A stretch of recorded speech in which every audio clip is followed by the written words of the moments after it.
I don't normally speak on a theme that is so intertwined with psychological theory. I'm much more a philosopher, delve into the ideas on the history of thought, or do social analysis. But after having been on the radio for a few times and a give and take Q&A times across the air, this issue surfaced repeatedly. And so I have very plainly entitled this message, "Why Don't I Feel My Faith?"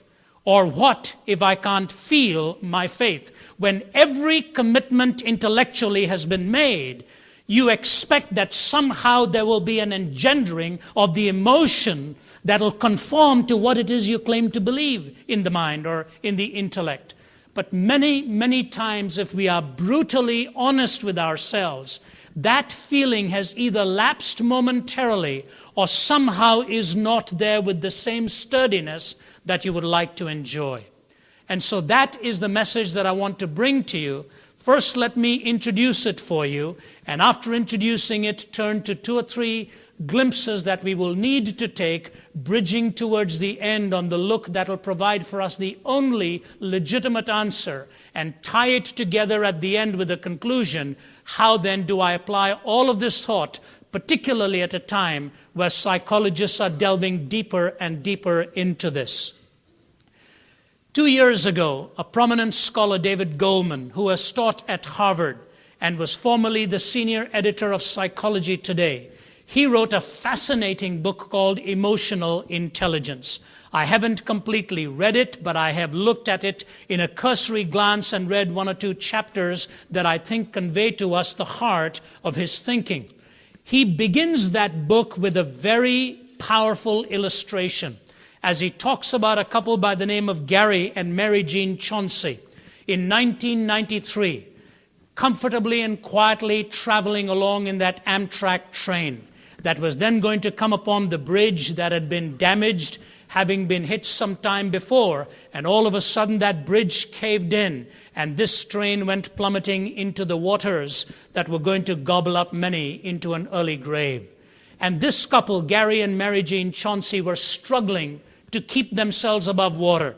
But their biggest challenge on hand was what to do with their 11-year-old Audrey, who had cerebral palsy and was wheelchair bound. And mother and dad worked furiously, only with desperate attempts to try and get her through either a window or a door into the hands of rescuers.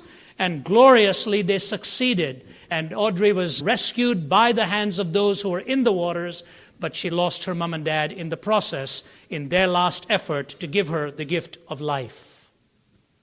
And David Goleman, as he introduces that, in a staggering footnote to that episode, tries to explain, how do you interpret this capacity within the human mind? Not intellect. He is very definite about that. He's talking about the mind.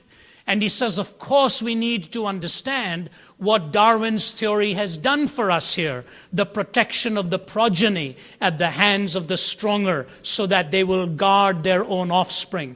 Why he had to go to a mindless atheistic evolutionary theory in order to explain such a heroic act, of course, I don't know, other than that it betrays some philosophical prejudices. But even he is not satisfied with that, because the mind transcends that kind of situation. And he says the only word to describe it is the word love.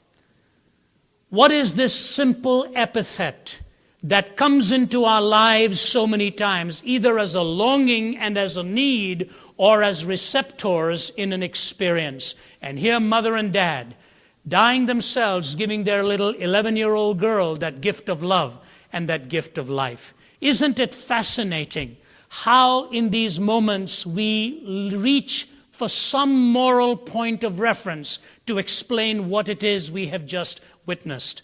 I wonder what Professor Goleman would have said if he'd been with us a few weeks ago when 2 or 3 of my colleagues and I were in a taxi in a city that I shall leave unnamed and a country also unnamed. but there was a thronging mass around us. I don't think it would be exaggerative to say if you had just stood out of that taxi, you could have probably seen thousands of people milling around, elbowing their way into every space available as they were crossing the street or trying to get in to the railway station to get their train for work. And all of a sudden we heard this pounding on the window. And we were about to lower the window and he stopped us. But here was a beggar woman, clutching a little baby in her arms. And the baby also with her hand reached out, and almost a planted expression of misery, as it were, on the child's face. And the woman and the child reaching out, asking for some money. We were about to do something when he shooed her away and then told us, don't give it to such people. These children are rented out here by people, by parents who have them, and then they are trained by these beggars to have this begging expression, and they make an awful lot of money exploiting tourists and people. Some of them indeed are pretty well-to-do. Now we sense the surge of emotion. On the one hand, looking at this pitiful sight, two outstretched hands, and feeling sorry for the woman who had to make a living that way. And all of a sudden the emotions surged in a different direction when we found out that she may not have been a victim herself as much as she could have been a victimizer. What I'm trying to point out to you very simply is this. Within the framework of human emotions, there are two inescapable components if you want to interpret them correctly. One is the component of morality. You cannot just describe heroism by some Darwinistic, naturalistic explanation. The mind cannot stop there. It reaches to something more laudable, something higher. But there is a second component, and that is the component of information. So that as legitimate as our emotions were, swirling with pity for what we thought was mother and child, all of a sudden the emotions were equally intense, but the information had now challenged that emotion in a different direction. Do you follow what I'm saying? Our feelings are real. We cannot escape them. But equally important is to take those feelings and put them within a moral and an informational framework. And this desire comes very, very early in life, I believe. I'm in the process of reading one of the most fascinating books I have ever read. It is very simply called Father and Son, written by one of the great literary scholars, Edmund Goss. It was sent to me by the preacher who was at the Duke Street Baptist Church in London. One time the pastorate was held by F.B. Meyer. And this particular friend of mine who's pastoring there now sent me this book after we teamed up together in the Orient. And he said, Ravi, you're going to have to read this. Just listening to your arguments as an apologist, this book will move you. The whole story is about young Edmund Goss, who basically grew up this young genius and was ultimately going to reject the faith of his father and his mother, to which he gave many rationalistic reasons. But listen to how he describes emotionally his response when he was only 7 and saw the death of his mother. It's a fascinating way to describe it by a genius. Now, and for the first time in my life, I no longer saw my mother's mild eyes smile on me with the earliest sunshine. Twice a day after breakfast and before I went to rest, I was brought to her bedside. But we were never again alone. Other people, sometimes strange people, were there. We had no cozy talk. Often she was too weak to do more than pat my hand. Her loud and almost constant cough terrified and harassed me. I felt as I stood awkwardly and shyly by her high bed that I had shrunken into a very small and insignificant figure, that she was now floating out of my reach, that all things, but I knew not what nor how, were coming to an end. She herself was not herself. Her head that used to be held so erect now rolled or sank upon the pillow. The sparkle was all extinguished from those dear eyes. I could not understand it. I meditated long, long upon it, all in my infantile darkness, in the garret or in the little slip of a cold room where my bed was now placed, and a great blind anger against I know not what awakened in my soul. Imagine A young 7-year-old boy who sees his mother slipping away is able to, with such a cryptic statement, express what he felt at that young age, a kind of a blind anger, but an anger that he did not know against what was now awakened within his soul. And so, my dear friend, when we look at this arena of emotions with which we all live, we find that it comes early in life, looking for a moral framework. Why would a 7-year-old boy be angry? Why wouldn't he just somehow find out that this is what life was all about? It was a given, especially as he was to surrender to the naturalistic theories later on in life. But that emotion of anger rose up. The emotion of love is describing the instance of a couple sparing the life of their child. And then we see the emotion of pathos suddenly turned to consternation, just sitting in a car trying to explain what was happening around us. And the fascinating thing, ladies and gentlemen, is that more and more modern humanity is trying to understand why we feel the way we do. Is this just glandular? Is this just conditioning? And there's a kind of a dark side, light side, noble side to it. I don't watch too much television, and I've heard that the commercials are the best part of it. But I do remember during one sporting game seeing a commercial with one of the beer companies. I don't know if you've seen that. It's this fellow who has been counseled earlier on or advised by his buddies to give up his local beer in order for some foreign brew. And he's sitting in the office of this counselor now who's trying to rescue him from this choice he had made earlier on. It's all supposed to be funny. Have you seen that? And this young fellow is sitting there in the couch, and this comedian is playing the role of the Freudian psychoanalyst, and he says to him, "Tell me what happened."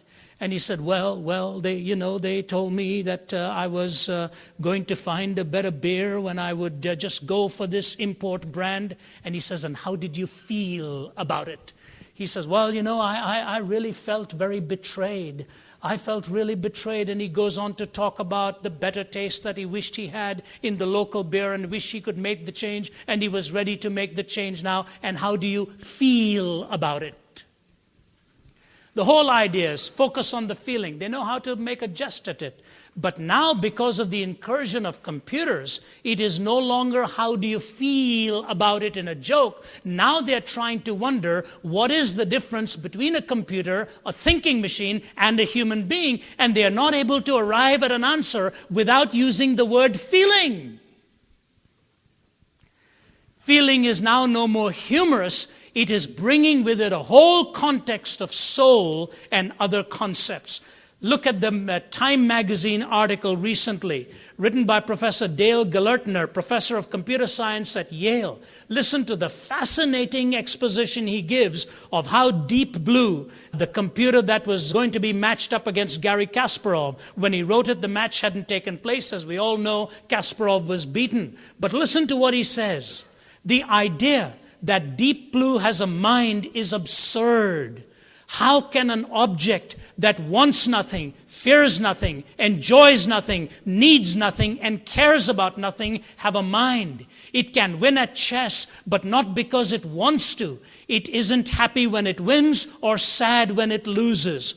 What are Deep Blue's après-match plans if it beats Kasparov? Is it hoping to take Deep Pink out for a night out on the town?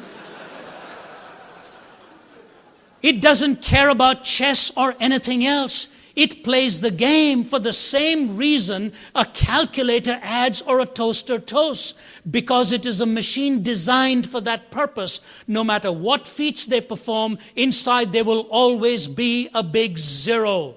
No computer can achieve artificial thought without achieving artificial emotion too. And then he goes on to say this, listen please, in the long run, I doubt if there is any kind of human behaviors computers can't fake, any kind of performance they can't put on. It is conceivable that one day computers will be better than humans in nearly everything. I can imagine that a person might someday have a computer as a best friend. But that will be sad, like having a dog for a best friend, but even sadder. But the gap between the human and the surrogate is permanent and will never be closed. Machines will continue to make life easier, healthier, richer, and more puzzling. And human beings will continue to care ultimately about the things they always have, about one another, and many of them about God. This dimension of the soul, this dimension of feeling. And yet, my dear friend, isn't it sad how often we seek answers on this very subject that I've raised for you right now? Why don't I feel God? If I know Him, I'm in church, I'm a committed Christian, I do all of these things, but sometimes God seems so distant and far. There is no felt presence of the infinite being Himself. I recall on one radio program, which is what prompted my mind to deal with this subject, somebody driving in a car had phoned in and asked me about this question, why she didn't feel the presence of God in her life. And of course, you've got 2-minute soundbite answers to give. And in fact, the program was coming to an end and I had to sign off. A few days later, another young woman miles away from here wrote to me. It was a sad letter. I looked at it again and again and did not know how to satisfactorily respond to her. She said, Mr. Zacharias, I listen to these radio programs regularly. She talked about our radio program and so on. She said, but I want to say something to you. As soon as I heard that question raised on the air, I was in my car too. I swerved over to the side of the road. I wanted an answer to that question because I struggle with it too. I was so disappointed. There was no answer forthcoming. And the tragedy I sensed with her was twofold. First, she desperately wanted an answer for it. And secondly, somewhere in her innocence or her naivete, she actually thought that something as profound as this could be satisfactorily answered in a 2-minute response on a radio program. Let me do my best to unfold an answer as plainly as I can, and if you can only wait till the last few moments to anchor it, because I think that's where the Bible wants us to get off on a subject so real as this. So let me take 3 looks to find an answer. Why don't I feel my faith? With all that I think I know about God, why don't I feel Him any closer than I do? I think the first thing to do is to take an outward look.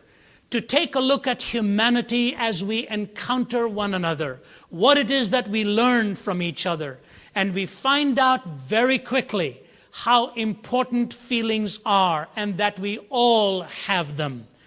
At my table is a good friend, Nick Charles, who's a sports broadcaster with CNN. And we were talking just now about the sudden tragic situation of Konstantinov, who played hockey for the Red Wings. And having won the Stanley Cup, they were in a celebratory mood. And all of a sudden, within a matter of hours, they were involved in that terrible car accident. And he's lying in a hospital now, unconscious. That jubilation, that joy that must have spread to a lot of people, especially his family, when he said this was the pinnacle moment of his hockey career, suddenly now possibly cut short or certainly daunted or threatened in some way. The reality of feelings, the surging of emotions, but more to the point, when we look around us and take this outward look, we get puzzled when we do not see emotional responses the way we think we ought to see them. When I was speaking in Hong Kong last year, a man in the audience stood up. It was a question and answer time. He was a Nietzschean. He was an atheist, kind of a nihilist, believed in the philosophy of despair, and was trying to defend Nietzschean philosophy. It is very difficult to do, and he proved it could not be done. I waved him over to the front afterwards. I said, I'd like to talk to you one-on-one, because Nietzsche, of course, that very, very prolific atheistic writer, however well-intentioned he may have been. So I said to him, if you really believe what you have just said to me in public, that morality was a figment of our imagination, that morality had no real point of reference. I said, do you really believe that? He said, I do. I said, let me ask you a question. If I were to take a newly born baby, a fresh glimpse of life there, take that little child with all of its exuberance and so on, and brought that baby onto this platform, and I took an axe or a sword and just chopped the head of that baby off, how would you feel? Would you think I have done something wrong? You'd be shocked at what he said to me, and a whole group of people standing around me. He said, well, let me put it this way. I will not like what you did, but I cannot say you would have done anything wrong. I said, there are three aspects of evil. There's the fact of evil, there is the face of evil, and there's the feeling of evil. The fact, there's an objective moral law we all somehow subscribe to. There's a face where we look to responsibility when there's a violation of it, and there's a feeling that a response we have. I said, even you with your nihilistic philosophy tried to do away with the fact, you've tried to do away with the face, but you could not do away with the feeling. You said, I will not like it. Why not? I don't know if you ever got a glimpse of the trial going on of Timothy McVeigh. I was sitting next to a psychiatrist in California about 2 weekends ago, and he made an interesting comment to me. This man is in the latter years of his practice, ready to retire. And I mentioned to him how I was sitting at the Atlanta airport ready to fly out to a city. And here we were in that crowded setting and watching the news on television, and the testimony was being given about the incident that McVeigh was involved in. And one of the factors that was mentioned was the man prosecuting him raised the question of one of the witnesses. Did you ever talk about the fact that innocent people could be killed, children could be killed, all kinds of innocent bystanders could be destroyed by a bomb so powerful? And the witness said, yes, sir, we did. But when we talked about it, his answer was, they have guilt by association. They are involved with this evil regime. And they may not be involved directly, but by associating with this kind of a government, they are evil themselves. All of these children, all of these so-called innocent people. It was fascinating to look around the people sitting and standing, watching that screen. Every one of them at the same time just shook their heads in disbelief. What were they all responding to? How is it possible to make such a feelingless comment about the death and the blowing up of innocent children? So when we look outward, we sense it. Psychiatrists deal with post-traumatic stress disorders. And this psychiatrist was telling me in California, I said, what is the most important thing you've learned in the last few years? He said, can I tell you something, Ravi? He said, and this man was not a professing believer in Christ. He was there for an evangelistic outreach. He said, in the last 8 years, all of my patients have been men. And the only thing I've been dealing with is how men for years have been taught to suppress their feelings and not be honest about their emotions, and some of the trauma they run into in their own lives because of this suppression. He said, I could write volumes on it. Just yesterday I was reading the People magazine issue of this young 18-year-old girl by the name of Melissa Drexler in Aberdeen, New Jersey, who is at her prom, enjoying this evening, excuses herself from her boyfriend, goes into the restroom, and basically delivers her 6-pound, 6-ounce baby.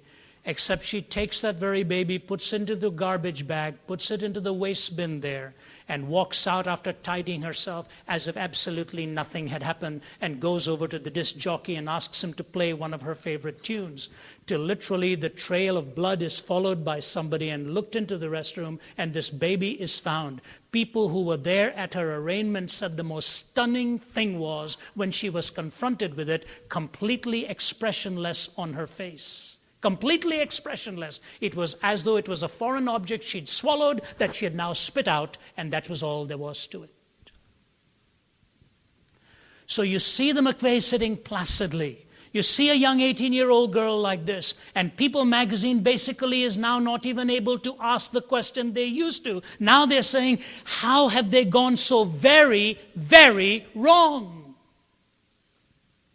When you look around, you find out emotions Especially the legitimacy of emotions is expected by us. You don't expect a totally callous individual. And I think God has planted that into us. He's given us many a clue. You even take the physiological makeup of the human body. What happens if you were to suffer a severe wound on that arm? Several things will happen. Immediately you will notice a swelling develop, a redness develop. Why is that? Because all of a sudden a dilatation has taken place in the capillaries. The blood is just surging in there to expand the blood vessels with increased porosity so that the plasma can exude through those pores, and the white blood cells, or the phagocytes as they call them, literally meaning the devouring cells, can go through those pores, destroy the debris, destroy the bacteria, and the increased supply of oxygen with the blood can bring healing. But there's a sensitivity to that spot planted by God, basically to indicate to you and me, protect it. Protect it. You keep doing damage to that, and you will wound it in an even greater way. What then happens when emotions have lost their sensitivity? Look around and observe. I think God reminds us in His book how important the emotions are. And some of His greatest servants remind us that they are indicators of a spiritual reality. Listen to the words of David in Psalm 42. As the deer pants for the streams of water, so my soul pants for you, O God. My soul thirsts for God, for the living God. When can I go and meet with God? My tears have been my food day and night, while men say to me all day long, where is your God? These things I remember as I pour out my soul, how I used to go with the multitude, leading the procession to the house of God, with shouts of joy and thanksgiving among the festive throng. Why are you downcast, O my soul? Why so disturbed within me? Put your hope in God, for I will yet praise Him. My soul is downcast within me, therefore I will remember you from the land of Jordan. Deep calls to deep, which means just keep surging on and on. By day the Lord directs His love, at night His song is with me. I say to God, my rock, why have you forgotten me? Why must I go about mourning, oppressed by the enemy? My bones suffer mortal agony as my foes taunt me, saying to me all day long, where is your God? The Bible tells us emotions are real, and some of His choicest servants experienced it, and when you look around, you see it is a legitimate cry. So we take an outward look and we see the legitimacy of emotions. Now we take an inward look and we now have to find out our distinctiveness. Why is it that we react individually the way you do? You look at someone else and say, he or she didn't react the same way. Why did I get so angry so easily? Why do I get so upset so easily? I remember my mother saying to me once when I was starting to get into philosophy and apologetics and all of that. My mother was a teacher, but she was a very simple woman. And one day she said to me, I don't know why you ask such questions. I don't even know why you think such things, she said. These things have never crossed my mind. We're different. We're different. I could hear some thought or read some line in a book and I'd pace the floor for about 15 minutes saying, how does one wrestle with this? How does one deal with this? Let me ask you a few questions, for example, because we know how important it is to understand ourselves. Question number one, what experiences or struggle did you bring into your relationship with God? Was there a childhood, was there an upbringing that struggled with some ideas? Let me assure you, at time it'll surface, at time it'll come. We are indebted to psychological theory for understanding this.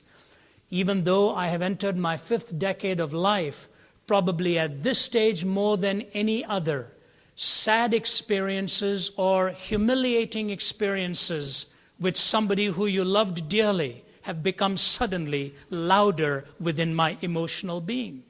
I could have been 12 or 13 and something could have been said to me that suddenly comes back in your mind and you swallow hard and say, did he really mean that when he said it? Did he really think I'd come to nothing?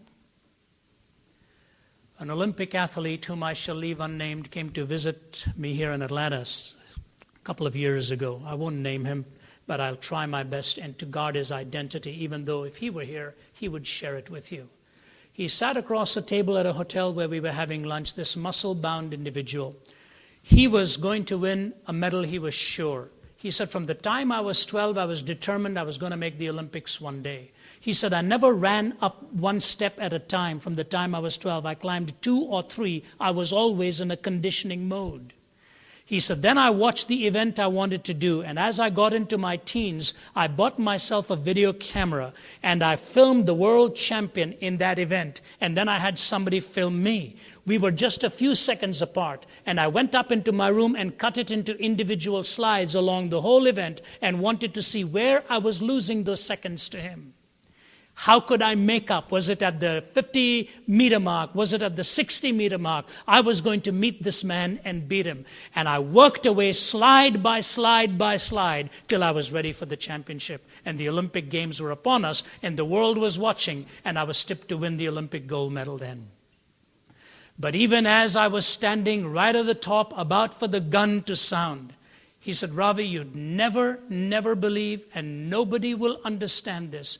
As I was literally seconds away waiting from the gunshot, ready to take off for this moment for which I'd lived for so long, a thought flashed into my mind. I wonder if my father is watching. And he said, because it was my dad who looked at me in my early teens and said I was a good for nothing and nothing was ever going to come out of my life. He said, here I was ready for the greatest moment where something was going to come of my life. And what do you think comes into my mind? Is this going to be nothing too? I wonder if my dad's watching. You bring that into an experience. I know whereof I speak. And you have to ask yourself the question, when the feelings seem distant, is that part of the struggle? Have you read the biography of William Cowper, the great poet and songwriter who worked with John Newton in Olney in England? We visited John Newton's church and seen the words of his great hymn, Amazing Grace, and many of William Cowper's hymns etched on glass there too. Cowper was the music director for John Newton. And the reason William Cowper went to work with John Newton is because Cowper was a very morbid personality, constantly given to depression. He's the one who wrote, God moves in a mysterious way, his wonders to perform. He plants his footsteps in the sea and rides upon the storm. His purposes will ripen fast, unfolding every hour. The bud may have a bitter taste, but sweet will be the flower. Blind unbelief is sure to err and scan his works in vain.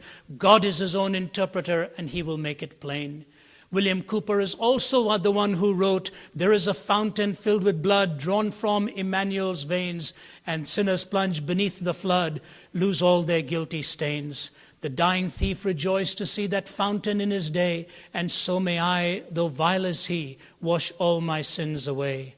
But it is the same William Cowper towards the end of his life who wrote, where is the joy that once I knew when first I saw the Lord? Where is the soul's refreshing view of Jesus and his word? What peaceful hours I once enjoyed, how sweet their memory still, but they have left an aching void this world can never fill. He brought that personality through his life, through pendular swings. There's a second question. What indisciplines did we bring into our Christian experience? What indisciplines? May I say that here the answers begin to unfold. Having taught at a graduate level for some years and working closely in the academic world for many years now, and having observed my own life, I have noticed that those who are separating in lines of accomplishment are often not those in capability, but those in discipline. Those who have known to apply themselves, buy up the time, redeem the time, take up the hours, and make them to be constructive. At Stanford University, 30-some years ago, a test was done with 4-year-olds. They were all given a marshmallow in their hands, and they were told that in a few minutes the teacher would come back, and those who had not eaten that marshmallow and waited would get a second one. But those who had eaten it would not get another one. And they had a camera in there and filmed these 4-year-olds. Some young fellows hitting their forehead, just clenching their teeth and gritting and looking away, pushing it. I think I would have been one of those at that time. Put it in the pocket. Don't even look at it or you're going to consume it. And there was some just, this is the rule. I want to. I'm going to wait. 30 years later, they have studied the same group of people. There is an incredible line of difference between those who gobbled it up and those who waited. Those who were willing to live with delayed gratification across the years from their adolescence all the way up to now, even to the point of a remarkable difference in their SAT scores. Enormous difference. And the Stanford psychologist said, you watch the child who is not able to resist early, and you better train that child soon, or this boy or girl will go through all of life. Whatever they see, they want, and they're going to get it. Forget the cost. What disciplines did we bring in? Thirdly and importantly, what wrong idea of God did we bring into this relationship? I look at Peter the apostle. When Jesus talked about the cross, Peter said, you're not heading that way, Lord. That is not going to be your destiny. And I remind you that so many of us have this idea of God, that there is going to be nothing beyond the joy, nothing beyond the delight as soon as we make that commitment. This is a very critical, tragic error that we make. A friend of mine had shown me the words of the contemporary singing group U2, and basically one of the songs says, I still haven't found what I'm looking for. He describes all the experiences he's had, including talking about Christ as a kind of a been there, done that kind of thing, but still haven't found what I'm looking for. So when you look outward, you see the legitimacy of emotions. When you look inwards, you may see some misbegotten emotions that are distinctively yours. Where then lies the answer? It starts in what is called the upward look. And before I go that, let me give this to you as a bridge illustration, because I think the answers will put this together for us. In October of 1994, a little after 1 a.m. in the morning, our telephone rang. And I have the permission of the people for whom this happened to share this with you. In fact, I just wrote it out so they could look at it and approve it for me sharing it with you. It was my wife's sister. In fact, her son is here at our table tonight, and they would be here too, except they are celebrating their anniversary a few miles away from here, visiting us from Longview, Texas. About 1:15 in the morning, I'd picked up the phone, and she said, Ravi, and as soon as she said that, I sensed something was wrong. She said, we've got a real problem, and I don't know what's happened to Gordon. Gordon's her husband, who's a flight instructor at Letourneau University in Longview, Texas. She said, he took off several hours ago, and for 10 hours there has been no contact with him. He was training 2 young students in mountain flying in Colorado. And he said all of the places that he had in his flight plan have not heard from him. 10 hours have gone by, not hearing from that small plane. We know something is wrong, but we don't know what it is. She just cried. She said, something serious has happened to Gordon. 3 hours went by, the phone again, still hadn't heard. I think it was about 16 or 17 hours after the incident had taken place, she heard. And what had happened was that Gordon with these 2 boys, one of them was flying that. Somehow they got into a blind canyon.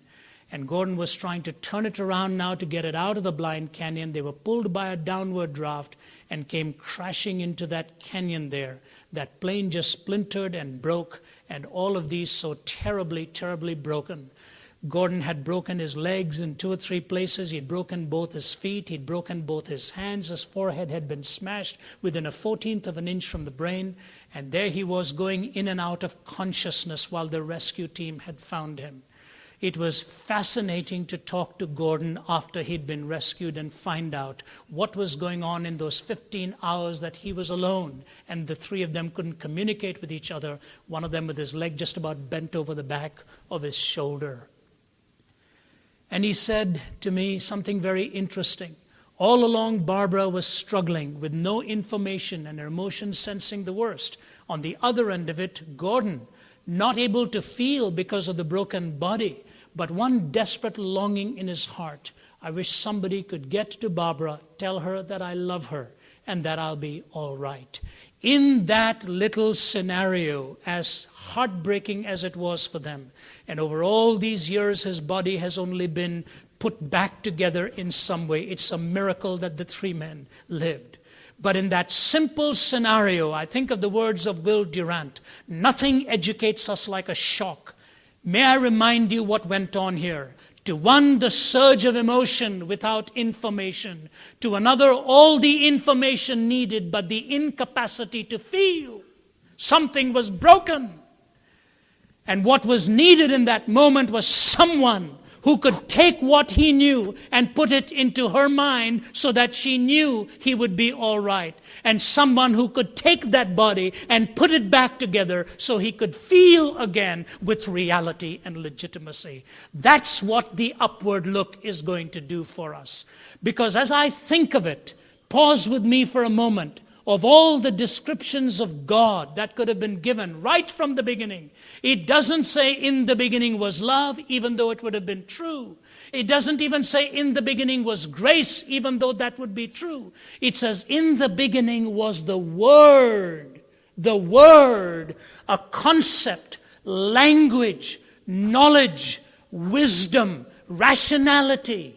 We talk about taking somebody at his or her word. Here the word and the being are identical when the word became flesh and dwelt among us.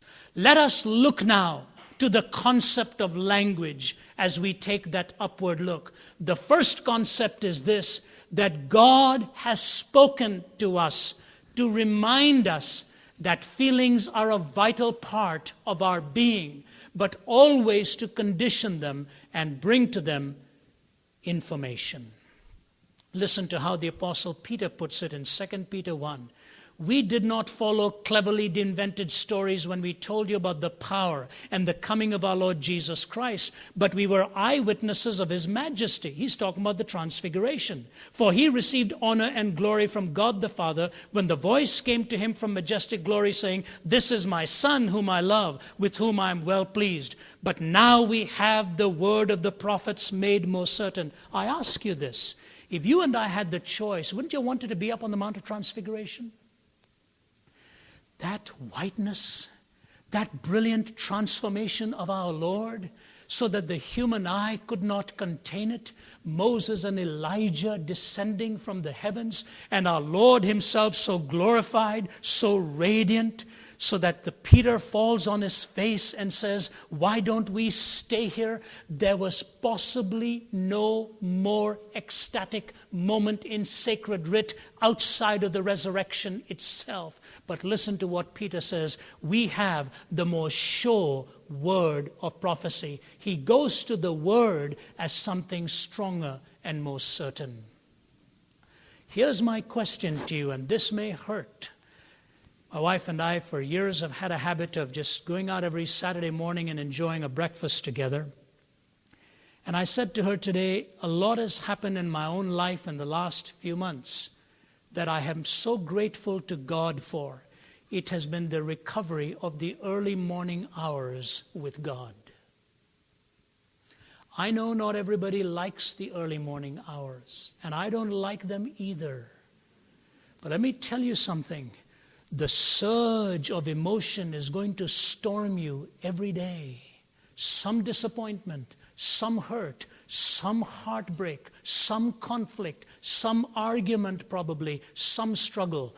The only way I know of to face it is to prepare this heart first thing in the morning before you face the day, and let his language come to your heart before you do anything else. When I get into that study in the morning about 6:30, downstairs in my study, I say this with God as my witness, that next 1.5 to 2 hours are the hours I enjoy the most every day. I have paced the floor, I have heard from my Lord, I have read his word, and I've come to the conclusion with all of the years I have been a believer, the days that have gone best for me are the days where I've heard from him first. Early will I seek thee, says the psalmist. My dear friend, if you ever want to know the victory over feelings, try this. Go early and seek him so that he prepares that conditioning, that heart of yours, and conditions. You don't do that, and the emotions will knock you over by the middle of the day. You'll be operating impulsively rather than from the sanctity of a heart seasoned by the sound of his reason. History is replete with examples of what happens when you hear from him. John Wesley, May 24, 1738, a man whose life had become barren even though he was a preacher. And he walked into this Moravian meeting in Aldersgate in London. And a preacher was reading the preface to the commentary on the book of Romans by Martin Luther. And he walked out of there saying, my heart was strangely warmed. May I remind you, I don't believe England would have survived had it not been for the preaching of Wesley and Whitefield. Many historians grant it. Even the secular historian Lecky, talking about the French Revolution, said that same revolution would have destroyed England too, possibly. But there were two preachers by the name of Wesley and Whitefield. One simple verse that emerged from the preacher's mouth on the book of Romans transformed a man who was going to shape history. Think of Luther himself as he was on his knees walking up the Lateran staircase in Rome seeking absolution, when one verse struck him. One verse, the just shall live by faith. Why am I doing this? The just shall live by faith. Comes to us in the book of Habakkuk, repeated to us in the book of Romans, the greatest of the European churches, repeated for us in the book of Galatians, the greatest of the Asian churches, repeated for us in the book of Hebrews, the greatest of the Hebrew churches, as it were. The 613 precepts of Moses reduced to one verse, the just shall live by faith. And on October 31, in 1517, Luther walks up to the Wittenberg door and nails those 95 theses out of zeal and love for the elucidation of the truth. The following theses will be debated.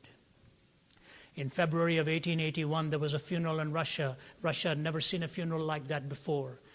It was the funeral of a man who had died fairly young in his life, and his name was Fyodor Dostoyevsky. Dostoyevsky, when his casket was carried through St. Petersburg streets, 40,000 men followed his casket. When Tolstoy was told that Dostoyevsky had died, he said, one of the most luminous intelligences, one of the greatest spirits, he said, saints, has passed away from the scene. Do you know what happened in Dostoyevsky's life? When he was in Siberia in a concentration camp, two women handed him a New Testament, and in that Siberian prison, he read the story of the prodigal son that changed him. Read all of his novels, Crime and Punishment, Brothers Karamazov, and you will see somewhere the conversion of some vile individual. It is Dostoyevsky reliving what happened to him in prison through the simple reading of the prodigal son. If one verse, one chapter, one parable can change a life and transform. Dostoyevsky was a passionate man. He was a Christian existentialist in the sense where feelings were so important to him. When he lay dying, he heard his daughter calling her saying, bring me the Bible and read to me that story of the prodigal son one more time. When Raskolnikov, the murderer in Crime and Punishment, asks Sonia, the prostitute, what to do with his life, he says, take out the Bible and read it to me. Dostoyevsky's life was changed by the word. Seek him early, because feelings will betray you. It is information that will carry you. It is the language of God to your heart and to mine. Some years ago, I was in Damascus, Syria. I love the Middle East part of this world. I miss it so much when I'm not there, as turbulent as it is sometimes.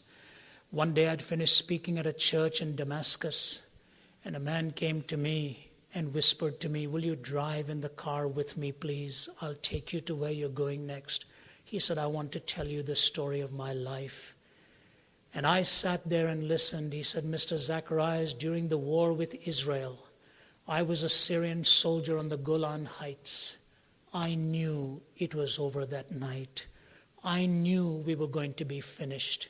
As the Israeli troops were closing in, I knew we'd be whipped, he said. He said, I didn't know what to do. But I dipped into my bag, and this big man says, my mother had given me a Bible. And he said, there on the Golan Heights, late at night, I took out a flashlight and I read the Bible. It brought me to Christ. He said, I wept on the mountain knowing on the hill knowing I had no strength left to fight. I'd been battle weary. And his commanding officer came and said, because the battle was going to be so heavy that night, they needed fresh troops. We were going to be replaced. He said, I walked away and went back home. He said, today I am at this church to listen to you, and I want you to know what you're preaching is the truth. I found that Christ on the Golan Heights the night before we were vanquished. The Word, God's language to our hearts. Secondly, as you look in that upward, I challenge you for the language that you speak to yourself. Let me just quickly read this to you. Oswald Chambers says there are things we must not pray about. Moods, for instance. Moods never go by praying. Moods go away by kicking. A mood nearly always has its seed in the physical condition, not in the moral condition. It is a continual effort to listen to moods which arise from a physical condition, never to submit to them for a second. We have to take ourselves by the scruff of the neck and shake ourselves, and we will find that we can do what we said we could not. The curse with most of us is that we won't. The Christian life is one of incarnate spiritual pluck. He says, unless we train our emotions, they will lead us around by the nose, and we will be captives to every passing impulse or reaction. But once faith is trained to control the emotions and know how to lean resolutely against weakness of character, another entryway of doubt is sealed shut forever. Much of our distress as Christians comes not because of sin, but because we are ignorant of the law of our own nature. I don't know how you feel. I can speak for myself. From the moment I awaken, myself is speaking to me. I hear all kinds of thoughts coming into my mind. And what Oswald Chambers in My Utmost for His Highest says, reverse that, speak to yourself. Do you think that's auto-suggestion? Absolutely not. The Apostle Paul says it to the Corinthians. For my part, I run with a clear goal before me. I'm like a boxer who does not beat the air. I bruise my own body and make it know its master. David says, be at rest once more, O my soul, for the Lord has been good to you. The language of God to you, the language of you to yourself. Thirdly, the language of obedience. For the Greeks, it was truth by reason. For the Hebrews, it was truth by obedience. If you're living a disobedient life, nothing is going to help the feelings until you start living that obedient life. Fourthly, the language of friends. The language of friends. Read the book of Job, and you will find out why God was angry with the friends who failed to support Job. After being on the road for 25 years, I have come to value so much friendships. Sometimes it'll be a phone call, sometimes it'll be a little note. And all over this globe today, when you land and you're embraced by somebody, I treasure those friendships now. I treasure them very, very dearly. And the greatest friend, of course, God has given is in the immediate family, where your partner or your children. And if you're not blessed with that and have learned to bore a life alone so graciously, friends have carried you, you will testify to it. It is the language of God. It is the language of us to ourselves. It is the language of obedience that doesn't just go with emotions. Could I illustrate that briefly because I ran past that so quickly? I think I've learned more from observing Margie in this than from anything I could have ever learned from myself. And you'll have to pardon me for saying this, but I have learned what her great strength is in these, and I don't want to embarrass her in this. But any time there has been a disagreement, or any time there's been a point of tension of some sort, and the feelings want you to proudly turn away and not make it right because somehow you want to appear strong. You know what that's like. I have watched her reach out every time, just grab that hand and put it all back in perspective, that it is the love that is going to carry us through understanding this, however minor or however moderate the issue may be. Obedience precedes the emotion. The language of obedience, the language of friends, and lastly, the language of the church. I love the church. Our ministry stands alongside the church. Long after these parachurch ministries have come and gone, it is the church of Christ that is going to stand. I believe the church is one of God's greatest gifts to our lands, where there is a community of believers, where they take you in, where they love you, where they accept you. And the church makes a dangerous mistake when it becomes a condemning community rather than a receiving and a healing community. The church flirts with danger when it can judicially deal with people and forget the grace that must accompany everything. We long to be part of that body, and God has given to us His bride. It is a community that helps us in the feelings. But I want to underscore one other thing the church does. It gives us the gift of music, which is one of the greatest gifts I think humanity has ever enjoyed. The gift that we have witnessed tonight and received tonight. And so hear me carefully so you don't misread me. We live dangerously with music that moves so quickly, that caters to the ecstasy of the moment, but does not give time for reflection. I am mystified by a generation that can sing the same chorus 20 times but cannot sing 4 verses of a hymn. I don't understand it. Is it because we take leave of thought where we can repeat and repeat and repeat and not think of the wealth of thought that is unfolding? I say to you that music comes into your life and builds a reservoir so that in the moments where you're down and in the moments where you're dark inside, the song or a hymn or a chorus or whatever it was will come back to lighten your path and lessen your load.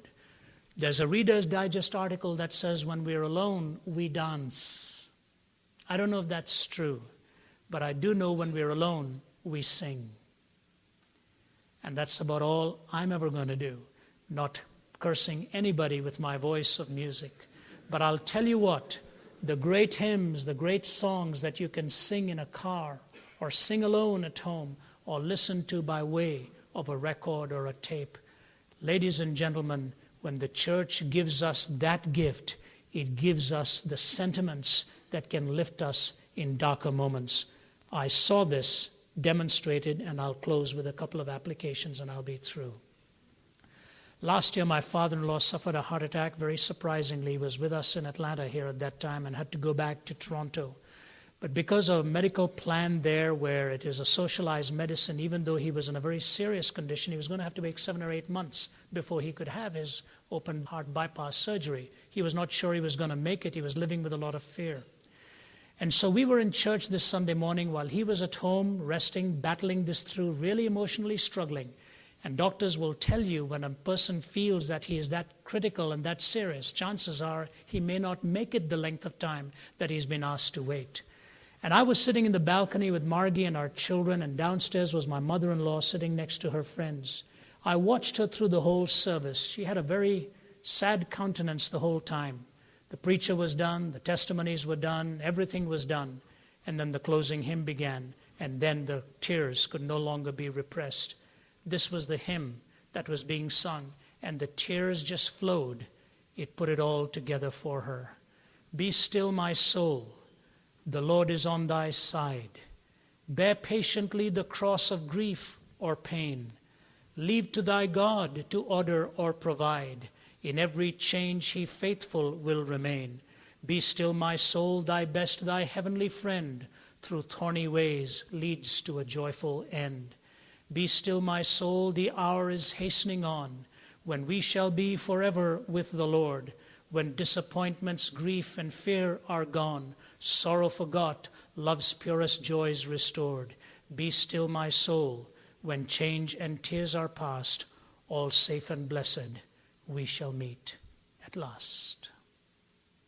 I watched her cry, and I thought that was good. It was therapeutic. Everything had come together.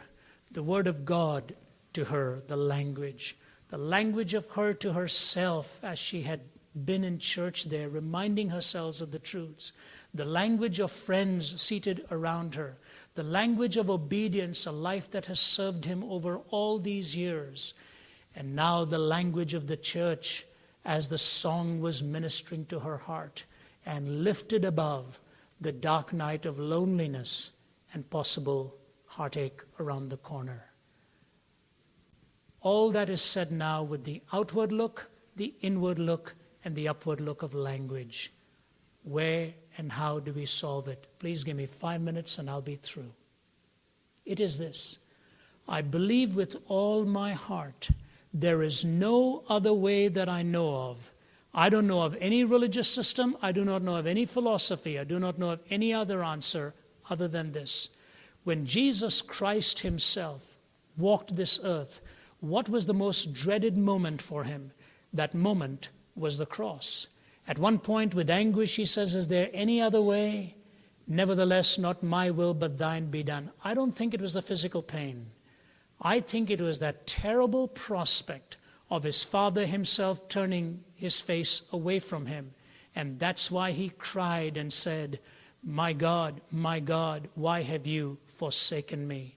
I've pondered long and hard, and it may be obvious to you, but I come with this conclusion now. It is not that you come to Christ and say, I believe, that is sufficient. Then it's a kind of, I'm still not found what I'm looking for attitude. Please listen to me, every man and woman here tonight, every young person. There is only one way. That way of the cross that took our Lord and brought him to the point of crucifying his own desires.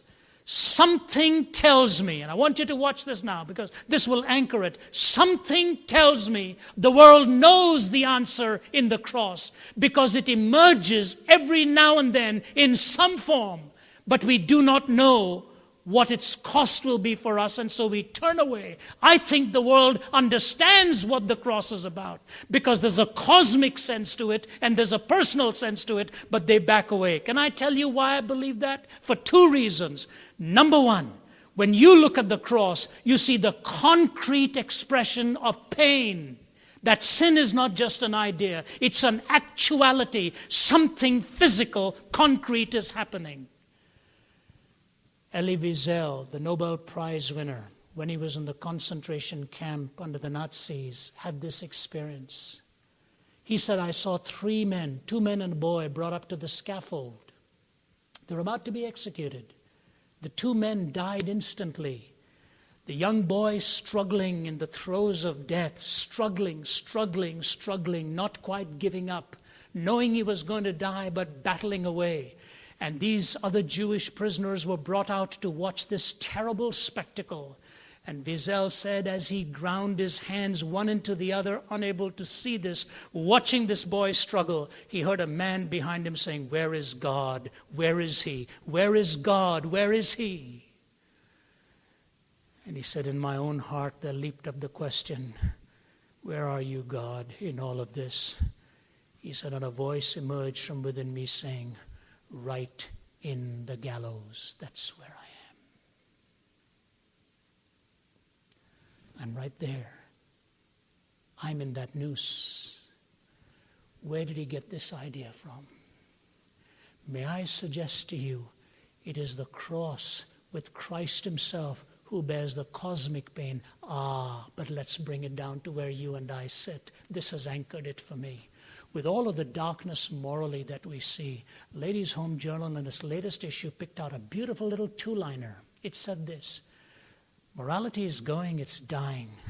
But let's not forget there's a man, it said, like David Kaczynski, who found out that the Unabomber may well be his brother and dared to phone the police and tell him, I think it's my brother who's doing it. We're thinking of Ted Kaczynski going through this, possibly, if he turns out to be the guilty one, possible execution. What do you think David's going to go through? Something confronted him. He was going to have to, David, either kill his conscience or kill his desires for self-centeredness. And he gets on the phone and calls the police and says, I think I may have a clue for you on who the Unabomber is. That was in one instance. You look at the cross where the pure suffered for the impure, the just for the unjust. And ladies and gentlemen, may I say to you, one way or the other, the world is going to break us. Either with a lie, when it cannot put us back together again so we feel illegitimately, or with the truth, where we are crucified with Christ and reign with him, knowing that the day comes when he will wipe away all tears. My answer to feeling is, unless you go to Calvary with him, the lie will kill and feelings will mislead. You hear his voice and see him going to the cross, and the answer is there. C.S. Lewis grappled with this very well in his book Narnia Chronicles, where Edmund has betrayed them and Aslan the lion is going to have to pay with his life. Listen to how Aslan says it when he's broken the ropes of death and the stone table is broken and Aslan, the figure of Christ, comes alive again.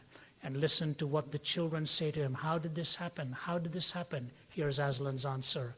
It means, said Aslan, that though the witch knew the deep magic of the law, there is a magic deeper still which she did not know.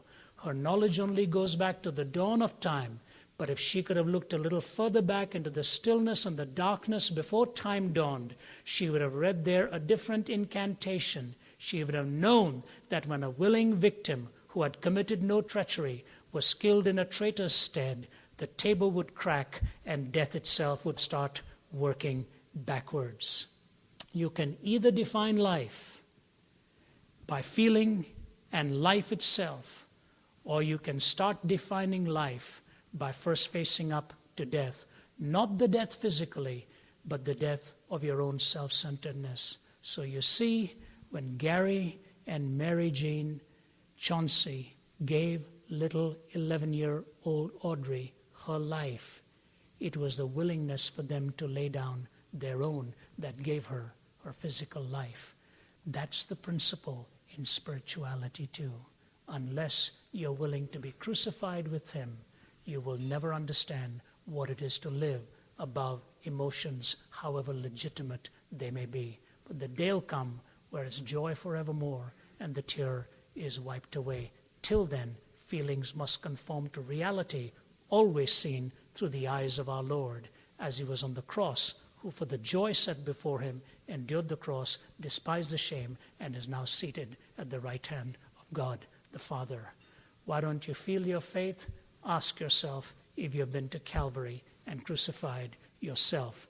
And that life then lives within you as God himself reigns within your heart. May God bless you. It's been a winding path, but I hope there's some light at the end of it all. Thank you for giving me a hearing.